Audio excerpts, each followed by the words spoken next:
Kau ajaib,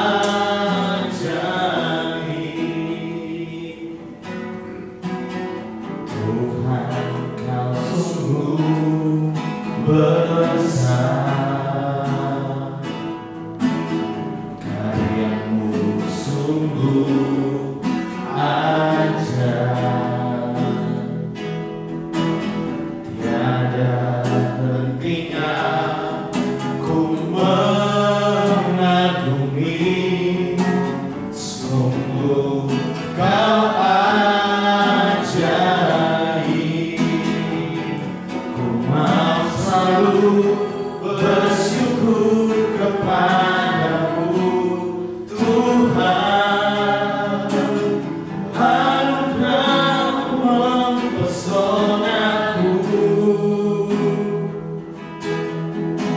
selalu dan selalu Kau angkat hatiku, membuatku berharga di mata-Mu.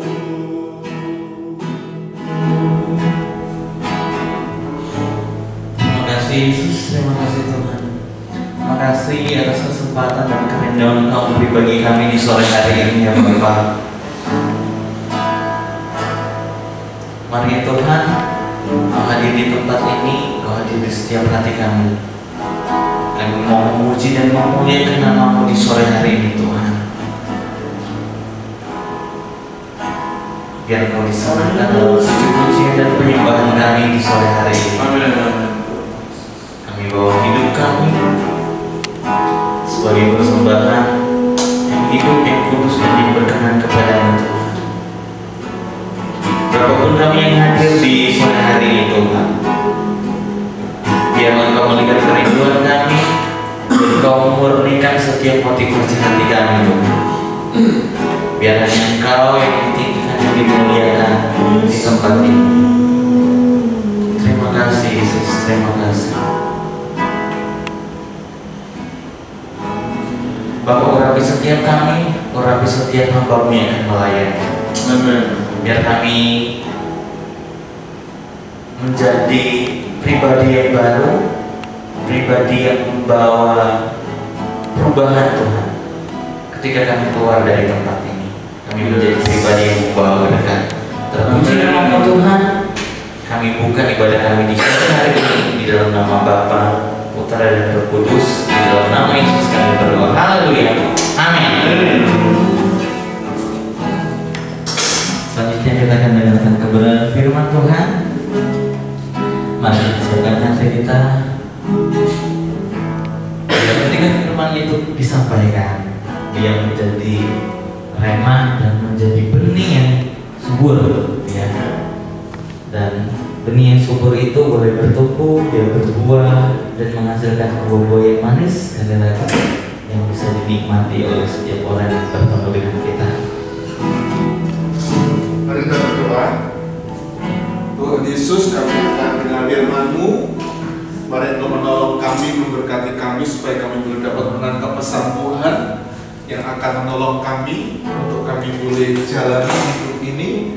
Bahkan di tiap musim berganti, kami tahu bahwa Engkau saja yang sanggup dan menyanggupkan kami melewati segala hal yang harus kami perjuangkan sedemikian rupa. Karena itu biarlah firman-Mu yang kami dengar pada sore ini akan memberikan stamina yang baru bagi hidup iman perjalanan kami, sehingga kami boleh mengalami progres yang semakin diberkati oleh Tuhan. Dan doa kami, mari Engkau bekerja dengan kuasa Tuhan di hidup kami. Sore ini Bapak, kami membuka hati kami, pikiran kami, pendengaran kami buat apa yang Tuhan sampaikan kepada kami sore ini. Dalam nama Tuhan kami berdoa, mengucap syukur kita sama-sama. Amin. Amin. Puji nama Tuhan. Shalom. Shalom. Ya, shalom. Oke. Sore ini kita akan belajar tentang penyediaan Allah dalam situasi yang sulit. Ya. Penyediaan Allah dalam situasi yang sulit. Kita baca bersama-sama. 1, 2, 3. Penyediaan Allah dalam situasi yang sulit. Oke, kita baca lebih dahulu. Saya baca ayat 1, teman-teman baca ayat 2 dan seterusnya sampai selesai. di ayat yang ke-7. Ayat 1 saya akan baca, ayat 2 teman-teman semua.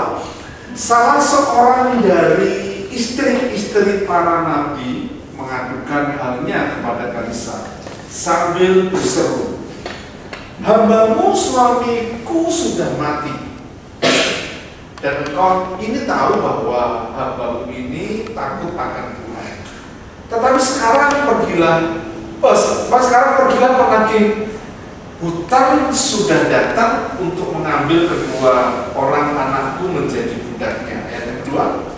Jawab Elisa kepadanya, "Apakah yang dapat berbuat bagimu? Beritahukanlah kepadaku apa-apa yang kau punya di rumah." Berkatalah perempuan itu, "Hambaku ini tidak punya sesuatu apapun di rumah kecuali sebuah buli-buli berisinya."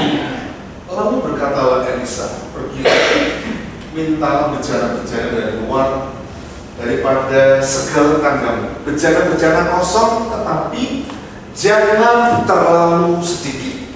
4. Kemudian masuklah, tutuplah pintu sesudah engkau dan anak-anakmu masuk. Lalu tuanglah minyak itu ke dalam segala bejana. Maka yang lain penuh angkatlah. Pergilah perempuan itu daripadanya, ditutupnya pintu sesudah ia dan anak-anaknya masuk. Dan anak-anaknya mendekati bejana-bejana kepadanya, dan ia terus menuang. Ketika bejana-bejana itu sudah penuh, berkatalah perempuan itu kepada anaknya, "Dekatkanlah kepada sebuah bejana lagi." Tetapi jawabnya kepada ibunya, "Tidak ada lagi bejana." Lalu berhentilah minyak itu mengalir. Kemudian pergilah perempuan itu memberitahukannya kepada abdi Allah, dan orang ini berkata, "Pergilah, jualah dari lebihnya, jualah minyak itu, bayarlah hutangmu, dan hiduplah dari lebihnya, engkau serta anak-anakmu." Amin. Puji nama Tuhan. Diberkatilah setiap kita yang selalu membaca dan merenungkan firman Tuhan dalam kehidupan kita, bahkan berkomitmen kuat untuk menjadi pelaku kebenaran firman Tuhan yang kita hidupi.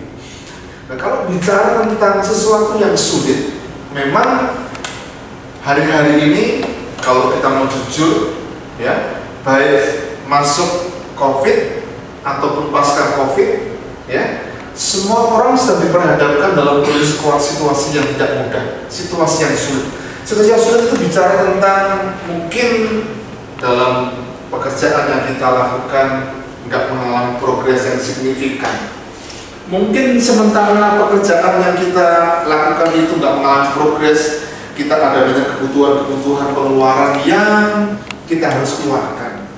Entah itu mengenai kesehatan, entah itu kebutuhan untuk tiap bulan, tiap minggu, ya, kita yang harus bayar. Bahkan kita juga sementara kondisi keadaan seperti itu, kita harus menyiapkan diri untuk kebutuhan yang lebih besar dibandingkan kebutuhan-kebutuhan yang biasa, kebutuhan hari-hari, kebutuhan minggu atau bulanan dan sebagainya.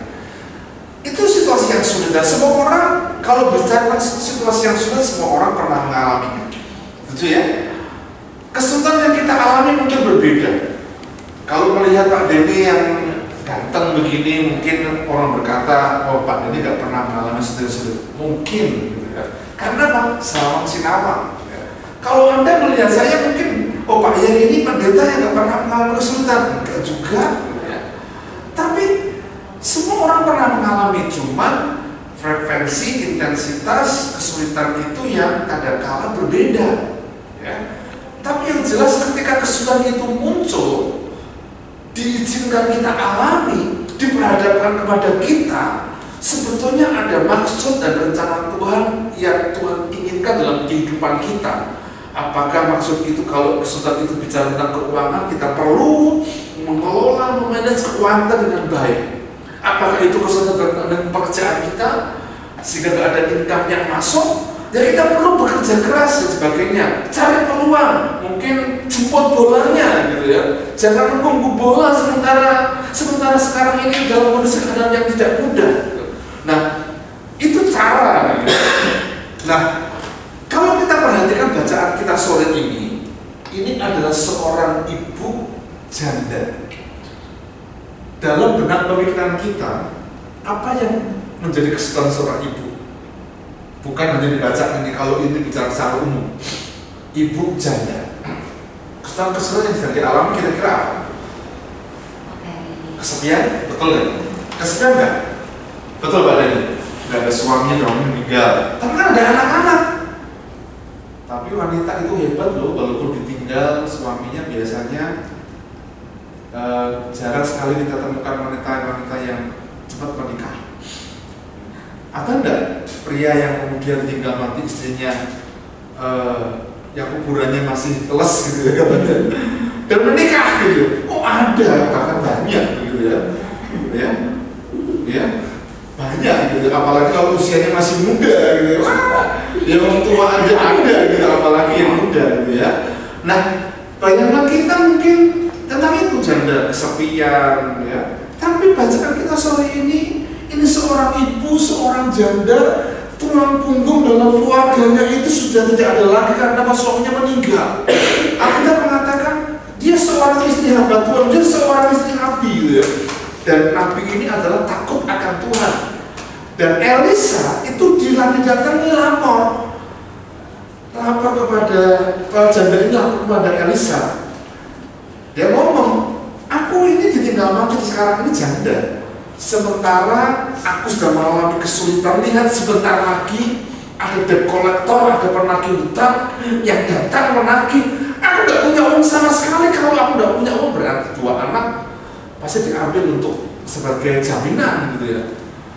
Ya, kalau debt collector datang ke tempat seseorang, gak ada orang, mungkin lemari diangkat, kulkas diangkat, tapi ada motor dibawa gitu. Ya. Tapi zaman sekarang mungkin tidak seperti itu karena ada undang-undangnya ya. Tapi ini yang terjadi dan betapa kita bisa membayangkan kesulitan yang dialami oleh ibu janda ini. Tetapi yang menarik adalah penyediaan Tuhan itu selalu ada di situasi yang sulit dalam kehidupan kita. Ya, percaya nggak? Amin. Amin. Penyediaan Allah, penyediaan Tuhan itu selalu ada di situasi yang sulit. Pertanyaannya, bagaimana mengalami penyediaan Tuhan di situasi yang sulit? Apa yang harus kita lakukan dalam konteks iman percaya yang sedang kita jalani dalam kehidupan kita? Ya, yang pertama mari kita belajar dari ibu ini. Ibu ini memiliki sikap iman, ketergantungannya kepada Tuhan itu sangat amat sangat. Dan ibu janda ini menunjukkan ketergantungan secara total kepada Tuhan melalui siapa? Elisa. Dia datang kepada Elisa. Mari kita baca ayatnya ya. Ketika dia datang kepada Elisa, Elisa ngomong begini, apa yang harus aku perbuat bagimu? Ya. Jadi Elisa langsung merespon, beritahukanlah kepadaku apa yang kau punya di rumah. Kesulitan yang dialami oleh ibu ini betul-betul mengalami kesulitan karena apa yang ada di rumah itu nggak ada. Hanya minyak dalam buli-buli. Buli-buli itu kalau di waktu kita kecil itu tempat botol kecil yang untuk menyimpan minyak, dan minyak itu biasanya digunakan atau bukan sentir gitu. Kalau di Manado nggak tahu apa ya? Ya? Botol kecil yang kemudian itu bisa dinyalakan karena ada apa namanya tungkunya begitu, sumbunya begitu, kemudian dibuat nyala, dibuat lampu gitu. Nah, ya seperti teplok begitu. Tapi itu botolnya kecil, itu buli-buli. Ya, buli-buli itu kecil. Yang ada yang dipunyai oleh ibu itu, ya itu saja. Betul-betul nggak ada. Jadi kalau kalau besok mau makan apa dia nggak tahu, anaknya sekolah apa dia juga nggak tahu. Itu betul-betul mengalami kesulitan. Kalau kita mungkin mengalami kesulitan, masih ada tabungan di bank, kita masih punya Airbnb, kita masih pegang HP, itu mungkin belum kesulitan. Kalau Anu dan saya nggak bisa makan besok, itu baru mengalami kesulitan. Tapi kan nggak makan besok mungkin bisa datang ke rumahnya ke kalau di rumah tetangga gitu. Mau minta makan, masuk nggak dikasih, pasti dikasih gitu. Oh you know, coba kalau saya minta makan di rumahnya Bunike, kita kan dikasih dan pas dikasih. Apalagi kalau datangnya pagi-pagi sebelum makanan itu di store, pasti Bu minta nih Bu. Aku betul-betul lapar udah 3 minggu, 3 hari nggak makan. Oh pasti iya, pasti dikasih gitu. Tapi yang terjadi adalah kalau kita sudah memilih dalam arti berkat yang kita terima itu kita plot ini, sebetulnya betul-betul kita sudah nggak ada, betul-betul sudah ada untuk progres besok itu kira-kira apa yang kebutuhan yang kita harus miliki. Itu betul-betul kita malah kesulitan kalau kita berserta hari ini. Dan ibu ini hanya minyak yang dipunyai. Tapi yang menarik, ya, berkatalah perempuan itu kepadanya, hambamu ini tidak punya sesuatu apapun di rumah kecuali buli-buli bersembilan. Lalu berkatalah Elisa, pergilah, mintalah dari luar seluruh bejana. Kalimat-kalimat yang diucapkan oleh Elisa kepada janda ini, itu direspon. Itu bentuk apa? Bentuk ketergantungan dia kepada Tuhan. Dan orang yang bergantung penuh kepada Tuhan, ya, bukan bergantung kepada apa yang dia punya, pasti Tuhan akan sediakan. Ini yang menarik. Kalau kita itu bergantung penuh kepada Tuhan, kita akan dibukakan tingkap-tingkapan, kita akan diberkati oleh Tuhan. Ya, kita betul-betul akan diberkati oleh Tuhan karena penyediaan ada di tiap musim dalam kehidupan kita. Tuhan itu kadang-kadang titipkan berkat orang lain untuk kita. Berkat orang lain itu untuk siapa? Orang yang sedang membutuhkan. Bisa jadi itu pekerjaan Tuhan, bisa jadi itu adalah hamba Tuhan, bisa jadi itu orang secara ekonomi di bawah kita. Kadang-kadang berkat orang lain itu dititipkan untuk mereka lewat kita.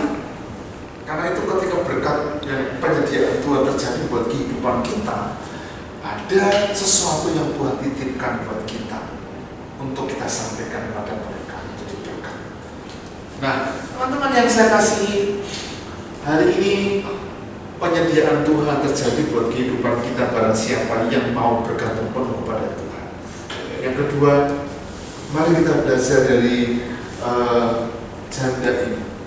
Bukan hanya bergantung penuh kepada Tuhan, tapi juga memanagenya karena dia taat, dia mengalami, setelah itu memanagenya dengan baik, sehingga penyediaan Tuhan terjadi. Berkatnya mungkin kecil, berkatnya mungkin tidak sesignifikan orang lain, tapi kalau kita belajar memanage dari yang kecil, kalau kita menabung secara jumlah nggak pernah kita ambil, akan menjadi besar. Berkat itu akan dipercayakan pada kita lebih lagi. Penyediaan Tuhan terjadi buat kehidupan kita. Amin. Mari kita berdiri bersama-sama. Kita mohon berkat Tuhan atas kehidupan. Bapa di surga, hamba-Mu berhenti berbicara, menyampaikan renungan firman Tuhan sore ini. Biarlah firman Tuhan itu sungguh-sungguh hidup dalam hidup kami. Kami tahu Tuhan, Engkau yang memberikan tiap kesempatan dan waktu yang harus kami lalui dalam kehidupan ini. Bahkan di situasi yang sulit yang harusnya itu adalah proses pembelajaran yang harus kami terima. Ajar kami bergantung penuh kepada Tuhan. Ajar kami untuk kami boleh menerima apa yang menjadi bagian-bagian Tuhan yang telah dan Tuhan akan siapkan dalam kehidupan kami, Pak. Karena situasi yang sulit itu seringkali dipakai oleh Tuhan mendidik kami, Tuhan. Karena itu ajar kami bergantung penuh kepada Tuhan, ajar kami taat dan percaya kepada Tuhan, sehingga kami boleh mengalami penyediaan Tuhan. Bahkan dalam penyediaan Tuhan itu pun kami mau belajar dari apa yang kami renungkan sore ini, yaitu memanagenya dengan baik. supaya ke depan ketika kami mengalami kekurangan, kami tetap terjaga dengan baik, mengalami kecukupan. Di situ ada proses pembelajaran yang harus kami lalui bersama-sama. Tuhan, Engkau menolong kami, memberkati seluruh kami Tuhan yang ambil bagian dalam persekutuan. Berkati kami Tuhan, Engkau menolong teman-teman kami juga pada kesempatan-kesempatan yang akan datang, supaya mereka boleh bersama-sama beribadah, bersekutu bersama-sama. Kami rindu mengalami berkat Tuhan, kami rindu mengalami penyediaan Tuhan di tiap langkah pekerjaan yang kami lalui bersama-sama. Karena itu kami mengizinkan untuk terus bekerja dengan kuasa Tuhan, memampukan kami. Berkati seluruh karyawan-karyawati, seluruh pegawai, seluruh staf yang ada di EWN kota ini Tuhan. Mari Engkau menolong mereka, memberkati supaya progres tiap hari, tiap bulan, tiap waktu yang akan datang, mereka dilimpahi dengan berkat Tuhan. Mereka dilimpahi dengan tiap kesempatan yang mereka lakukan, dan ada sesuatu yang dapat dihasilkan. Bahkan di tiap tim yang ada selalu ada networking yang baik yang akan menghasilkan sebuah hasil yang menyenangkan. Ini doa kami Bapak, Engkau menolong kami, memberkati seluruh manajer, seluruh staf yang ada. Tuhan menolong, bahkan sampai kepada direktur dan komisaris yang ada. Tuhan, mari Engkau menolong, memberkati pekerjaan kami Bapak. Terima kasih Bapak di surga. Sekarang kami akan menyelesaikan ibadah persekutuan kami, dan kami akan kembali ke aktivitas kami masing-masing. Tuhan menolong kami. Bahkan kami juga mungkin akan pulang ke rumah kami masing-masing. Tuhan sertai kami, jagai kami. Mari teman-teman, kita angkat kedua belah tangan kita dan terimalah berkat Tuhan. Yakini Dia adalah Allah yang mengasihi kita. Yakini Dia Bapa yang baik, sumber berkat buat kehidupan kita. Angkatlah hatimu kepada Dia, pandanglah Dia sebagai Bapa yang mengasihi kita. Tuhan memberkati engkau dan melindungi engkau. Tuhan menghadapkan wajah-Nya yang kudus kepadamu dan seraya memberikan berkat sukacita, berkat damai sejahtera dilimpahkan dalam kehidupan kita semuanya. Engkau akan menjadi kepala bukan ekor, dan hidupmu akan mengalami progres naik dan tidak pernah turun. Apa yang engkau kerjakan selalu berhasil, beruntung dan diberkati oleh Tuhan.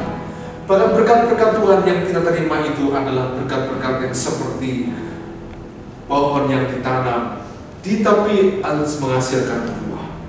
Demikianlah hidup kita diberkati oleh Tuhan dari sejak pada sore ini, besok, bahkan sampai kepada Maranatha. Kristus Yesus datang kedua kali menjemput kita semua. Di dalam berkat nama Tuhan kami berdoa mengucap syukur. Haleluya, kita sama-sama. Amin. Memberkati kita semuanya.